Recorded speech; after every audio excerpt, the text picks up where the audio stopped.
with all due respect, but considering that our IT infrastructure, tama ba, is provided by the Chinese counterpart, or should I say, a Chinese corporation, I humbly submit that no matter how knowledgeable Filipino citizens are, the one who created the system no more and no better than the one operating the same.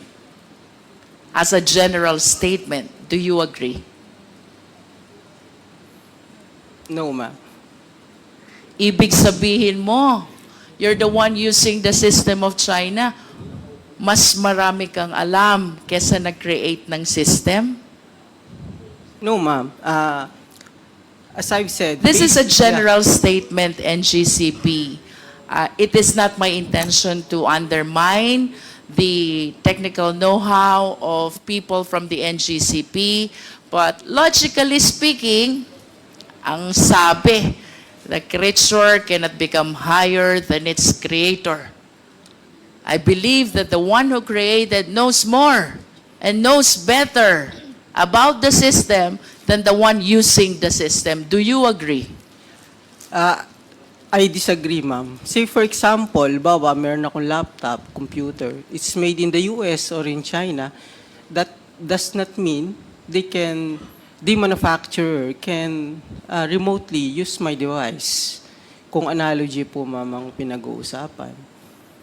No, I'm talking about the system as a whole, and considering its use, the use of the system, considering that they were the ones who created it is my humble submission that no matter how expert we are, the one who created knows better about the system.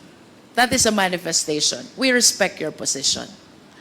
To continue, Mr. Chair. Mr. Chair, Mr. Chairman, Romy Acop. with the indulgence of the Honorable Luistro, because I'm interested in the point she was making a while ago. I did not get it clearly, yung sagot po ng resource person. May I ask some clarificatory questions, Mr. Chair? If the Honorable Luistro will allow, Honorable Luistro, there were questions that he would like to ask for clarification. Yes, the Honorable Acop, you have the floor. Thank you, Mr. Chair. Sinabi po nyo kanina, 10 yung control points. Tama po ba yung pagkarinig ko? For the entire country, 10 yung control points. Tama po ba yung pagkarinig ko? Sir, hindi 10 as in 10? Yes. Hindi 10. po. Hindi po. We have three control centers, one for each region. One for each. One for Luzon, Visayas, and Mindanao. And walang central control point to control the 3 control points. Meron po kaming convergence point, yung central grid operations, pero it's just monitoring the interchange points. Yeah, but Wala po. For each region, you're correct, sir. so if you decide to cut off the power for the entire country, wala po yun. Wala po. Wala po. So it's for the 3 control points. Yes, Kung sir. gusto nyong patayin ang power sa Visayas, po pwede. Yes, sir. Using the control center, one Yes. by one, you turn off the circuit breakers. So you isolate walang the plants. central control point to control yung 3 control points. Yes, sir. If you're referring to central control point as a single control, single button, wala pong ganun. Thank you. Thank you, Mr. Chair. The Honorable Acop. Thank you.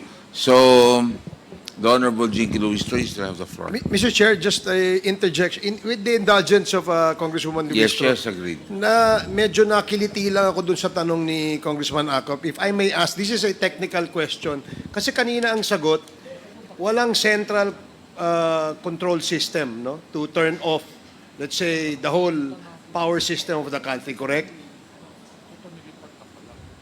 Sir, we have a control center, pero walang single button to turn it off. Okay. Yes. Now, can anyone just turn it off like that? Anong proseso pag turn off niyan? Sinong may approval? Yun. We have on-duty system operators. So yung duty lang ang nando doon. Halimbawa, yung naka-on duty, kinurap nung isang kalaban ng bansa. At sinabi, patayin mo lahat nung yung area ng kuryente nung area yon. Can they do that? What do you mean by corrupt? In-instructan? Oh, in-instruct. Oh. They should not follow. Huh? It's not part of their duty, sir. No. What was that again? Hindi. Ibig sabihin, sir, how could they do that?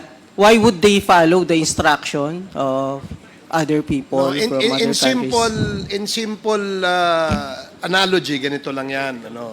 Sabi mo kasi, it can just be turned off just like that. Yes, sir. Di ba? Now, ang tanong ko, sino ang pwedeng magsabi i-turn off yan? At kung merong ganyang order, ano yung procedure o yung proseso para i-turn off yan? Yes, sir. We have procedures on how we operate our equipment and especially the grid.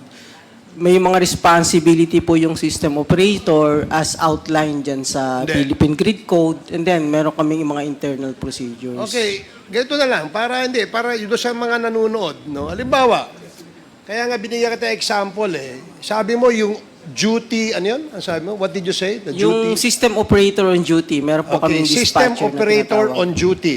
Siya ang may kapangyarihan para i-switch on or i-switch off yung power supply, correct? Yes, opo. Okay. Dahil siya on duty, tinakot ng isang terrorist group, no? Tinutukan, tinakot. Sinabi niyang patayin mo yung switch na yan, turn it off.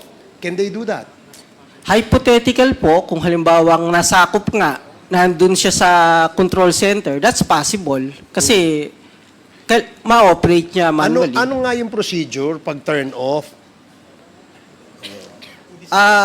Meron po tayong... Who decides? Is that the decision of the duty, ano yun? Duty system manager o ganyan? Yes, sir, Decision opo. lang niya yun?